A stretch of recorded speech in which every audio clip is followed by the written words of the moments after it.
made men want to get away from being masculine is that they lose sight of what words mean in terms of, masculinity.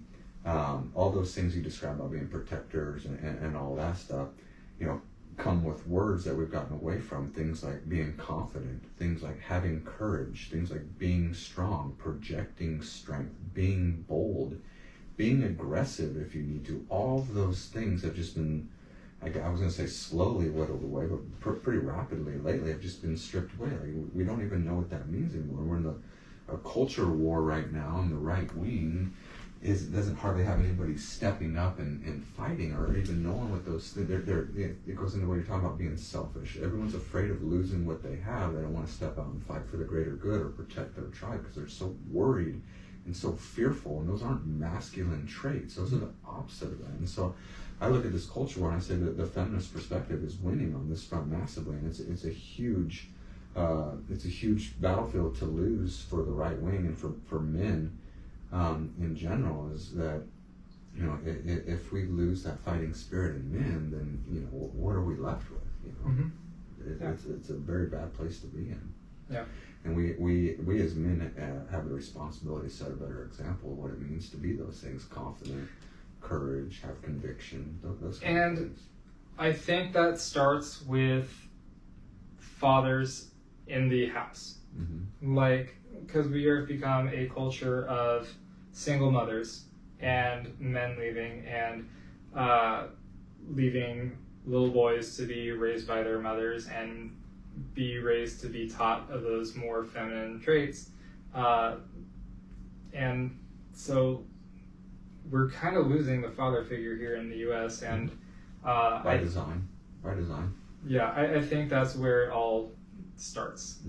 So yeah, it's a big one to tackle. It is, yeah. And as we're going through your article here, we're hitting these sections here, and then our conversation's kind of going off in different directions, and that's kind of what I was hoping, because I think that unpacking these things, there's bigger issues that I wanted to get talking about here. Sure.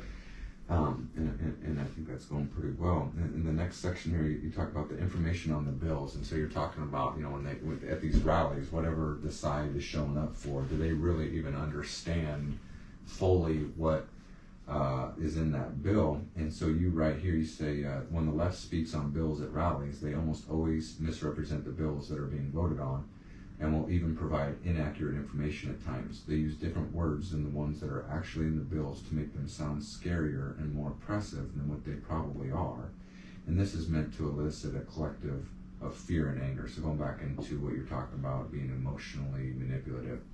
And I'm just kind of curious if you have any thoughts on how do we stop something like that? This is the party that they're always against misinformation and disinformation, but yeah, they do that. They misrepresent stuff. So how do we stop this stuff? Is there a way to? Can I give you an answer that you're probably going to be upset with? I'm sure. Yeah, go for it. I'm totally fine with it, actually. Misrepresenting the bills? Because that's freedom of speech. Okay. So if that's how they want to represent it, that's how they're going to represent it, and to say that they can't do that, that would be going against the First Amendment. Sure. And so I am against anything that would stop that. Right, yeah. So I guess let me rephrase. So I don't mean like, what should we do in terms of like passing laws or getting people to stop saying anything. I don't mean like that. I'm saying is there a way for, the right wing or whoever's on the opposite side to kind of counteract the effectiveness of the left when they misrepresent stuff? Is it as easy as just saying that's not true and just calling them out on their bullshit, or do you think it would take Yeah. So I came out with my article today, and in it I talked about Davis Hammett, who has his own little source of information for what's happening in the Kansas legislature, and it comes from a left-leaning perspective, and he said some, kind of, in my personal opinion, was very unhinged. And I just explained in my article, the bill that he's talking about doesn't say what he said. And I think that it takes calling them out for what they're saying and providing the proof as well. If you can provide the proof, then they have nothing to fight you on, because you're going to have everything right there Right. in front of you. And I think, like, I see that with other news sources or other right-leaning sources where I don't know if you've seen any of those videos that I believe it's Run, Don't Walk Productions. Yeah. I love that. I love that channel. Yeah. So he's like very thorough with his information. he is. So like what he has done in some of those videos is when they do the living a day without black inventions, and then he goes and he explains like, actually this black person didn't invent this. It was this person, and this black person did this. And it's just a matter of just showing them how they are wrong for their statements and providing the proof that they are wrong. And when you do that, like, people on the right and some people on the left are going to pay attention to that, and then they're going to be able to be more informed and be able to call that stuff out going forward. And it's also going to discredit these other people who are saying these things, and it's going to make them less believed on the left.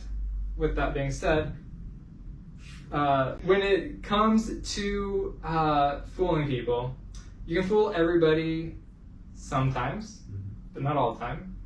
You can fool some people all the time, and that's where we're at with this. Like, some people are just going to be completely, they're going to listen to these left people, and that's exactly what they're going to believe. They're never going to believe anything different, even if you show them the proof. It does not matter. Right. And you just got to be okay with that.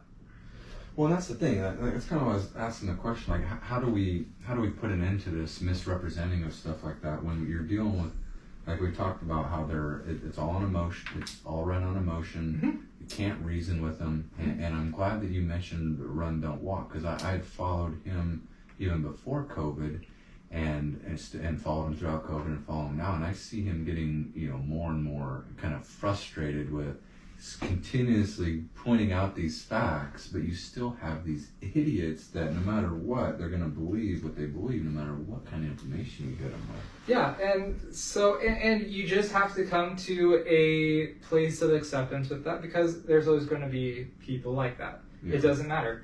What you can do is you can show people like the reality of things and the proof, and you can win some people over. And that's what you're going to have to take as a victory. Sure. So, yeah. If you can do that, then if it comes down to, how many people's minds did I change, right? Like, if you've changed somebody's mind on an issue, then you're victorious. Sure. So. And that hardly ever happens in real time, ever, All right, next section here, and this is a really interesting one, and I was really looking forward to talking about this one. It's the physical appearance of the people, and I really like this section of it because it's so true, and I can vouch for this, standing out and campaigning and protesting for over a year, and the interactions that I had from the left. Absolutely, you can tell the difference on these people. You almost, you can spot them. Yeah. And so you write here, you say the physical appearance of the people that show up at these rallies are some of the most notable differences. Those that attend right-leaning rallies tend to be older adults. They look like normal, everyday people that you would see at your local grocery store. Those on the left tend to be children, teenagers, and young adults who are physically unattractive. They tend to be unhealthy, often overweight or obese. They will cut and dye their hair to look as strange as possible, and will often be wearing something that looks strange and may be covered in rainbows or in all black. This is interesting here. Many also wear face masks, even though the pandemic is over. It seems they wear the mask not because they fear COVID, but rather to conceal their identity or show that they are a part of the collective, as they will take the mask off if need be for any reason in their group settings. What do you make of these physical differences, appearances in both these sides? What does that say about what's going on? So we'll just start with the right, because I feel like that's going to be a lot easier to explain. When it comes to the right, typically more conservative values come from older people. older people are also going to be more concerned about what's going on in the country for their children, for their grandchildren. And they're also not really, they're kind of out of their rebellious phase in a way, as far as they've just grown up, they've matured, and they have become people who are there because they are concerned. Mm-hmm.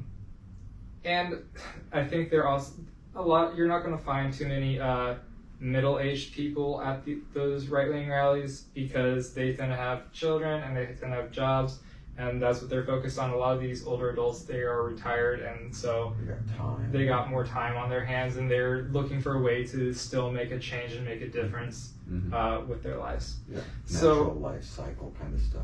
Yeah. Mm-hmm. So with the left, these are people who, again, are also they're afraid for their own lives, and it's a more it's a little bit, I'm going to say, more selfish, because with the right, they're worried about their grandchildren and the country as a whole. The people on the left, they're worried about themselves. And so when it comes down to it, again, it appeals more to younger people to be on the left, because they've